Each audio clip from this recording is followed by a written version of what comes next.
Well, the vast majority of us have been taught, have been programmed, have been scheduled in our brains to think that being lustful will get us the win. Hence why today's video is called The Lustful Man Always Wins.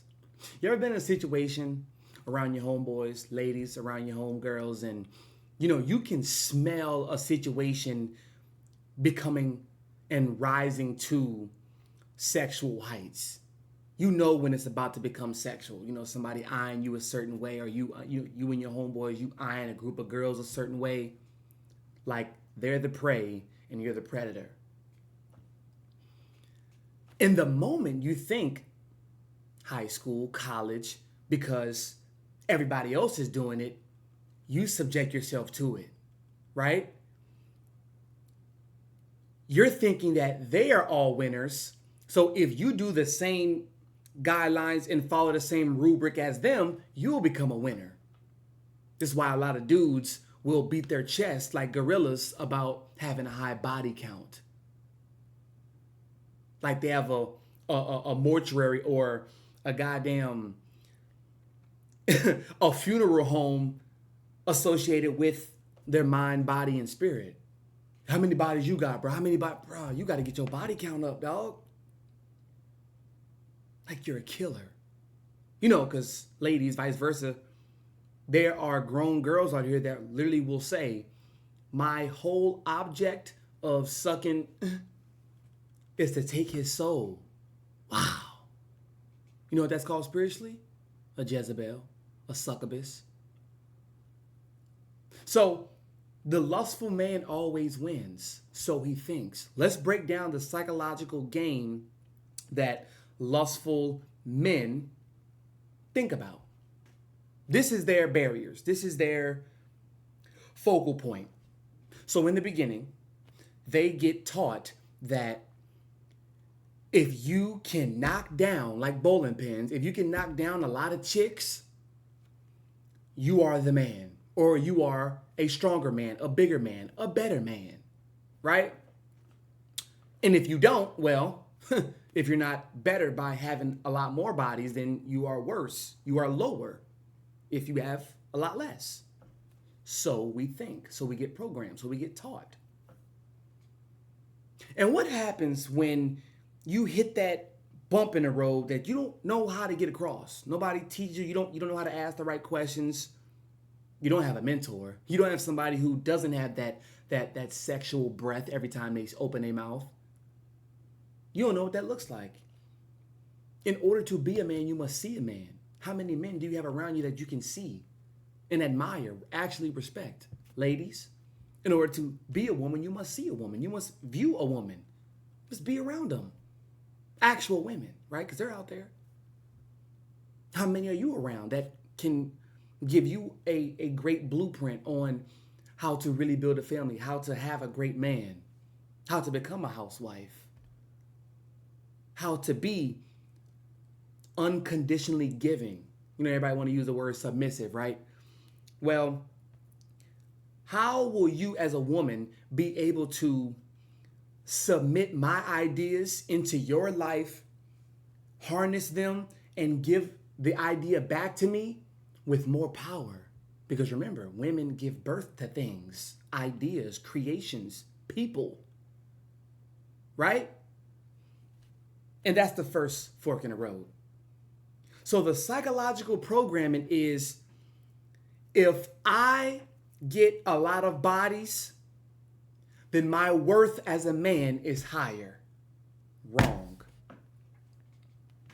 Wrong. There is power in knowing, being aware that you can get that you can reach that whenever, because it's a skill. It is. There's a power in that. But not going into that world. It's like being in the world. Yes, we are in America, but we're not of Americans. We're growing crops in the city, in the urban areas. We're growing crops, right? We're not using a lot of lights, candles, sunlight. We have, solar power energy. We have solar panels on our house, right? We're in the world, not of it. It doesn't consume us like it does you, right? Consumerism, the consumerism mindset doesn't consume us. See? It's all connected. like it does for you. Don't consume me, right? It's like your problems are not mine. So don't throw them onto me like we playing wall ball. Like we playing, we're not doing that. We're not playing that game. You are. You're playing by yourself. So the lustful man always wins until he is defeated, until he is stumped, until he is humbled.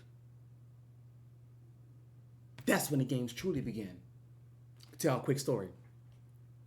Me and my homeboy, right-hand man. Everywhere he was, I was. Everywhere I was, he was. This was my guy. We lived together. It's my dog, right? He now has his own family. He's doing his own thing. He's living how he's living, right? And we just separated. We don't talk. We don't associate no more. None of that. It's cool, right? Our brotherhood, like it used to be, is not what it is today. It's not there anymore, right? People grow in different heights, faster, slower than others. Anyway, we would go out a lot, go out to the bars, go out to the clubs, kind of just go fishing. Y'all know how it is. We go fishing and just flirt, kind of skip. Me, I would mostly work on my skill set. I wouldn't really, focus on, like, my main objective wasn't to, like, get some head tonight or bring something home. That was never my main focal point in going out so much. It was just, being flirtatious and just talking to people, talking to the bouncers, talking to the women, talking to the bartenders, talking to everybody, right? And that phase of life taught me a lot. But one moment in particular was a Friday night. Normally we go out Saturday, but this time we went out Friday and Saturday night. This Friday night we went to this hole-in-the-wall bar. It's called TJ's. And it was very spontaneous. We Ubered there, boom. I think we had a couple drinks beforehand. We get to the bar. It's jumping, it's lit. Now, this is not a big bar, but a lot of people's in there. They got a pool table in the background, bathrooms in the corner. Nice little spot. Got the music bumping. And we go around the bar, and it's my city, and I've been around a lot of different people, white, black, Mexican, basketball, football, cheerleaders, soccer players. I've been around all of them, right? And I see some people who I used to hang out with, like middle school times, 7th, 8th, before freshman year, right? And they haven't seen me in a long time. I'm grown or bigger, right, than I was. And, girls hug them, boom, oh, what's going on? Hey, how you doing, right? Parlaying. We politicking and parlaying. And I introduced my mans to them, to the girls. Now, it was 3 girls in this setting. One of them had a boyfriend and 2 of them were single.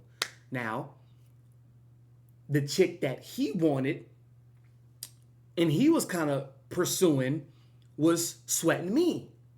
Now, they're both cute. They're both attractive. But in this moment, the chick that he was pursuing wanted me. And so we kind of felt that. We both felt that. And we was like, we about to go to the bar real quick. So they stood there. We went to the bar, and I was like, bro, like, I came to him as a man. I said, yo, she's kind of sweating me. Like, you don't, and she kind of dubbing you. Like, no disrespect. Like, I could have had both of them. But I'm like, bro, she not really feeling you right there. And he, he kind of got a little butt hurt in the face. And he was like, all right, bro, kind of dapped me up. Like, all right, nigga, fuck on, like, trying to take my shit. Like, nigga, we on the same team. Like, I don't care. You know what I mean? But in the moment, I said to him, yo, would you mind if I grabbed the number, boom, whatever. And he's like, all right, yeah, so, grab the drink, boom, we just throw the drink back. And so I go up to her and ask her, what type of dudes you like? We talking, right? We're going more in conversation. And after that night, his energy was given off humbled. And that was one of the first times me and him in that type of situation went through that. Because we always, if maybe he had to take one for the team sometimes, I had to take one for the team sometimes, I was never butthurt. I was never butthurt about it. We would never, like, switch, flip-flop girls, really. We wasn't doing that. But that night he was humbled. His lustful, horny brain, horny mind, horny tongue got busted. It got caught. It got caught in his own mouth. Ain't that something? And so he had to pause. He had to take that. He had to take it. What else could you do when you thought and you were given wins. You were given girls. You were given bodies. You were given these thought pockets, so much of your time, so much of your emotions, and you won 90% of them. It's easy. They were easy. You won. The lustful man wins in the beginning. It's like gambling. Beginner's luck. You're going to win your first couple hands. That's just how it's going to be. But then when you put up that $5,000 bet, that $10,000, $3,000 bet, and now you're mad because you're like, bro, I just won 5 in a row. My luck has to, it's not ran out yet. I'm still on the wheel. Busted, humbled. Everything you just won, back to zero. Now you got $10 left to your name. And you're going to go all in on black with this $10. Bring that up to 20, you know?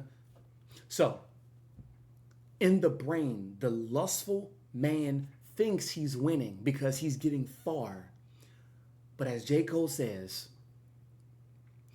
I'm about to lap niggas so they think they're ahead of me, but I'm really in front of them. Or, like the movie Inception with Leonardo DiCaprio. The scene when they were going up the stairs, when Leonardo's assistant was training and teaching the girl, the college student, how to figure out mazes and perceptions, right? What it looks like. It looks like we're going up, but then when we reach this ledge, we're just going back down this. We're not down. It's not down, up, nothing. It's just the same pattern. But if you look at it from an aerial view, like they move the camera up and they put it down on, you know, the two actors, they're not going down. They're not going up. But it's a slightly horizontal, slightly slanted walkway. And then the stairs go down like this. And then stairs go like a maze.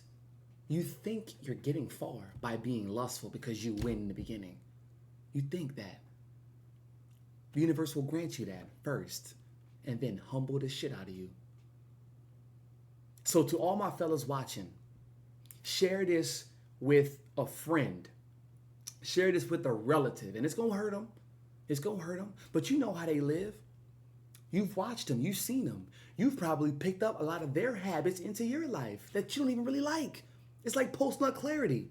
After you went through the situation that you really didn't even want to go through, after you do, you just sitting back like, why did I just sit here and waste an hour of my time spanking one into a sock, spanking one into the toilet, spanking one into the tub? Why did I just waste this time with this girl?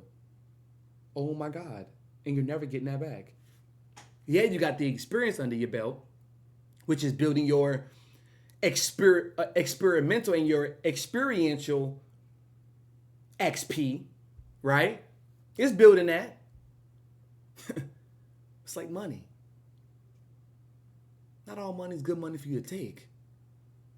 Because if you were to rob a bank, and just because they have, quote unquote, all the money in the safe, you don't know that in the middle of this $10,000 stack, $50,000 stack, $100,000 stack, right in the middle is red or blue dye. So right when you take it, the lady, you're going to go into your car and the lady is going to hit the button underneath the table and all of the money will be destroyed. All of the money will be tainted. Just like that. So think about, come back to this video whenever you feel yourself in the slightest becoming overly sexual with your conversations, overly horny, where you lose the feeling. You lose the feeling. You lose the love. You lose the excitement out of just going someplace with no requirements, with no destination. You're just going to flow, to enjoy the moment. That's it. That's what we got to get back to. Because then when you don't look for it, it appears everywhere. That's why you see so many of these YouTubers making videos about nofap, streaks, and semen retention. How powerful it is, how magnetizing it is for other people, women, to smell that on you. Because you are a powerful, sturdy man. But guess what? It comes with you alleviating and alienating the lust from your life, the greed, the envy, the jealousy from your life. That's why it's so powerful, y'all. Because your magnetized bubble is now bigger, which will vacuum things that you didn't really want into your bubble. But you being the vortex, you being the center, you have a force field. It's like playing Call of Duty. You have a riot shield and a submachine gun. And you're in a corner. How could you lose? It's a natural kill streak. Especially if they in game chat and they talking, yo, this riot shield didn't keep killing me. He about to drop a nuke. We got to kill him. They can throw Semtex, grenades, stuns. Don't matter. You in the corner, unlimited ammo. That's the power of alleviating lust from your mind. So come back to this video. Share this to somebody who needs to hear this video, because we are in some very testing times. It's time to get the pen and pad out. Let's go.